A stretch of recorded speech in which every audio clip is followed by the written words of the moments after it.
What's up, guys? We got a doozy today from someone who I think is going to provide a decent amount of content for us in the up and coming weeks. Let's get into it. I flew across the country to surprise a man I was dating long distance, and it turned into the most tragic thing ever. This is hands down the dumbest thing I have ever done for love. I'm also getting ready for my friend's birthday dinner tonight. What are we thinking of this dress?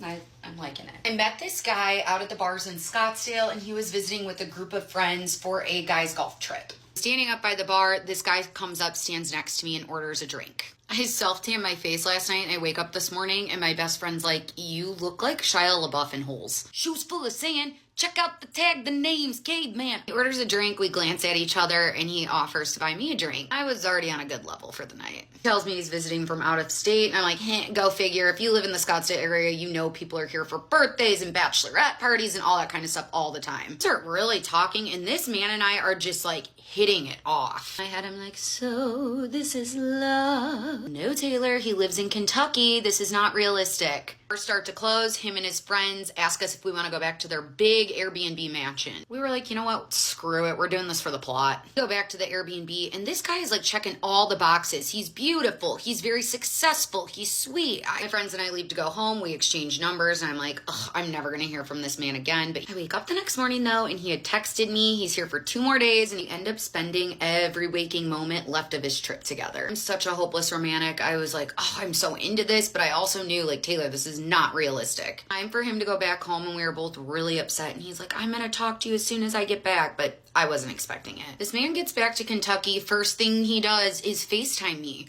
So I was like, maybe I'm not crazy for feeling this way. I'm not joking, you guys. For the next week, we spent like hours and hours and hours on FaceTime together. Week goes by, and he's like, "How do you feel about me buying you a plane ticket to come visit?" Hell yeah. So he flies me out to Kentucky for 2 weeks. He introduces me to his friends, all his family, which I learned, ladies, that means absolutely nothing to them. He flies me back out 2 more times for weeks on end, and we're doing the long distance thing for a couple months. Here's where things start to go haywire. I just got home from my last trip of visiting him. We're on FaceTime, and the connection is terrible. I'm gonna have to do a part 2. I knew this one was gonna be long. She's the village bicycle. Everyone's had a ride. Let me get this straight. You met a guy at a bar, shared some drunk chemistry, and decided this was true love. I mean, then you flew across country because he FaceTimed you a few times. This is the love life equivalent to lighting money on fire. And here's the kicker. Meeting his family means nothing, but you've already figured that out. Men will introduce you to the Pope if they think it's part of the game. The fact that he pulled you in with constant FaceTimes doesn't mean commitment. It's dopamine-fueled breadcrumbs. Lady, you're chasing a fantasy, not a man. Guys learn from this. Women often confuse attention with intention. Don't play into it if you're not serious. Part 2 of me flying across the country to surprise a man I was dating long distance, and it turning out absolutely horrible. So we're on the FaceTime, and he starts getting so pissed that the connection's bad. It's like taking a tone. He's like, "Let's just go. We can talk later when this is better." The next day rolls around, and he FaceTimes me, and I could just tell something was wrong. I think it was partially the reality of long distance, like, really setting in. And he tells me that he thinks he needs time to think because he's just worried about how this is going. And he's bawling on FaceTime. I'm bawling on FaceTime. And eventually we hang up because he says he needs time to think about this distance. I am hysterical at this point. I'm like, if distance is the problem, the logical thing to do is me book a flight, and then there will be no distance. Screw it, we're booking a flight to this man.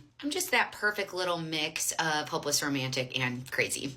I asked my friends and family's opinions, though, and they were all super supportive. Actually, remember my uncle telling me this great piece of advice. He said, "Would you rather put it out there all on the line for someone you love, even if you get heartbroken, at least you loved, or just let it go?" The first option, duh, I love love. We're going all in.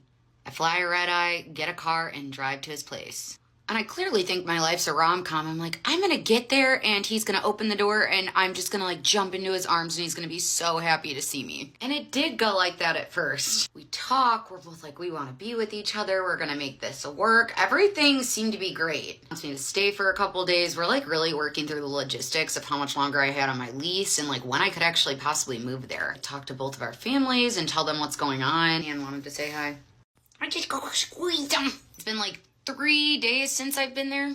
I wake up the one morning and tell him I'm gonna go on a run. I get back from my run and the man's like sitting outside on his porch and I just knew something seemed off. Go up to him and I'm like, hey, is everything okay? And he starts crying and he was like, no, I'm getting cold feet. I can't do this. I walk my little booty inside, pack my bag immediately, and then of course went psychotic and threw a conniption about how messed up this was. Got on my flight home and blocked him on literally everything.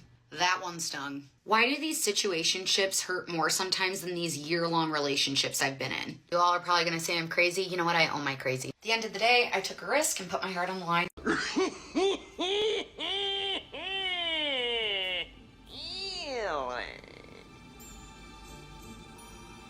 Wow, the desperation's real with this one. He tells you he needs space and your genius solutions to fly across country unannounced. That's not romantic, that's borderline stalking. And your uncle's better to have loved and lost advice. That's not wisdom, that's Disney marketing. And long distance relationships rarely work. They're expensive, emotionally draining, and when the honeymoon phase fades away, the reality hits hard. They take a lot of effort from both sides to make it work, and it's not for the weak. I know this because I'm currently living this shit. And many are not capable of putting in that kind of commitment. This guy got cold feet because he likely saw what men feared most, overcommitment to someone who views love as a Hallmark movie plot. And guys, this is why you don't lead someone on unless you're ready for the fallout. This girl's mistake was ignoring the red flags. Guys' mistakes would be ignoring her behavior. I once dated a married man. Before all these people come at me like, you're a little homewrecker. Listen to the whole story, I promise. This is about women. Trust your gut. I was in college, my boyfriend of 2.5 years, and I just broke up. That's a whole nother story that I should get into.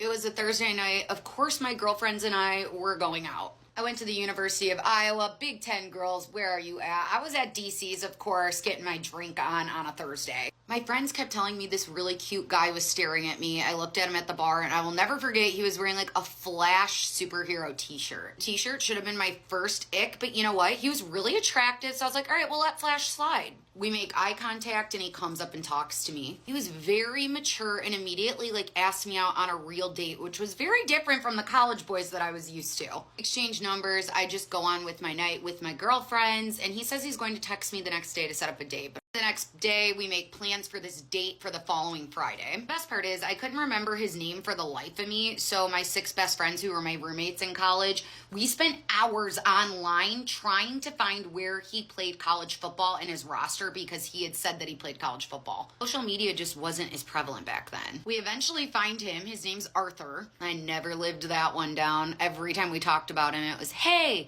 what a wonderful time today. Date rolls around and he's taking me to some nice restaurant in Iowa City. This date was also planned for like 2 days before Valentine's Day. So I get in the car and he was like, not to be awkward, but look in the back seat. And he had gotten me a huge thing of flowers and edible arrangements and basically like for Valentine's Day.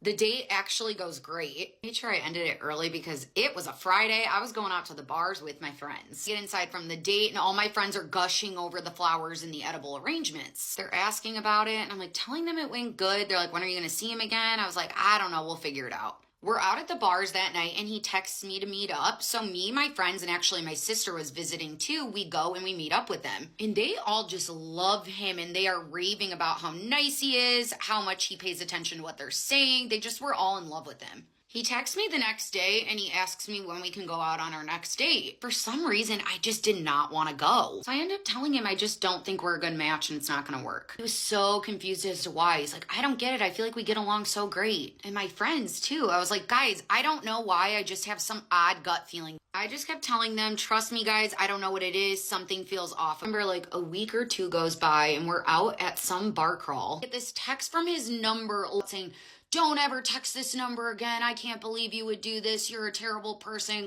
I texted back and I was like, Arthur, did I do something? I'm sorry I didn't want to go on another date with you. Then I get a text back saying, this is his wife.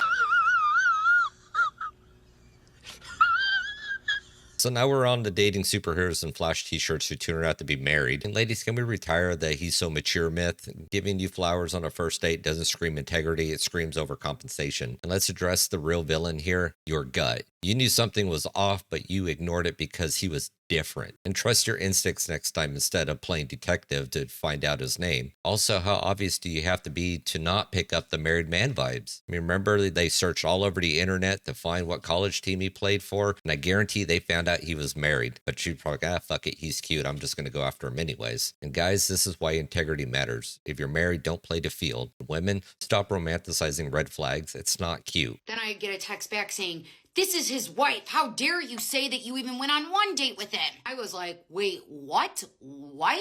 So I text her back and I'm like, lady, I am so sorry. I had no idea that he was married. She calls me and asks all the details of when we hung out and asks if I can send her all the messages and everything, which I gladly do. And by the end of the conversation, she was thanking me and she was like, this is the push that I needed to finally divorce him. She had 2 sons and he was their stepdad, actually. I creeped her Facebook like a year later and she definitely did divorce him. Women out there, if you have a gut feeling about somebody, listen to it. It is more likely that it is right than not. Into your body, it will definitely teach you things about people before you even learn them. I don't know where Arthur is now, but hopefully he's not out there ruining Francine's life.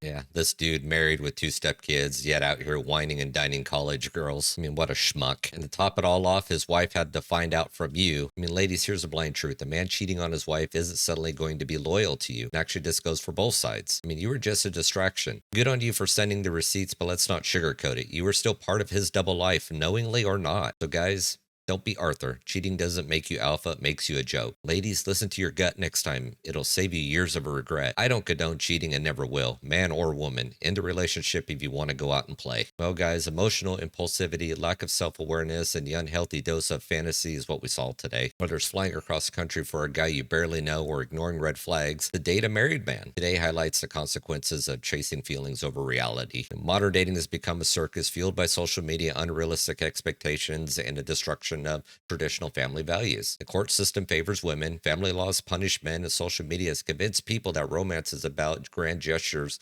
instead of mutual respect and responsibility. And guys, the message is clear. Protect yourself. Know the red flags. Avoid women who thrive on chaos and don't lead anyone on if you're not serious. And ladies, it's time to stop romanticizing dysfunction. Love isn't a movie script. It's built on trust, respect, and communication. As always, solutions. Embrace reality. If you're fed up with modern dating, consider alternatives like focusing on personal growth or seeking relationships and cultures that value your tradition and commitment. And ladies, start listening to your instincts instead of chasing temporary thrills. And until then, stories like these will continue to dominate the dating world. Well, guys, that's the end of the video here today. If you like what you've seen, hit that like button, share, subscribe, all that fun stuff. Drop me a comment down below what you think, and I'll catch you on the next one. Peace.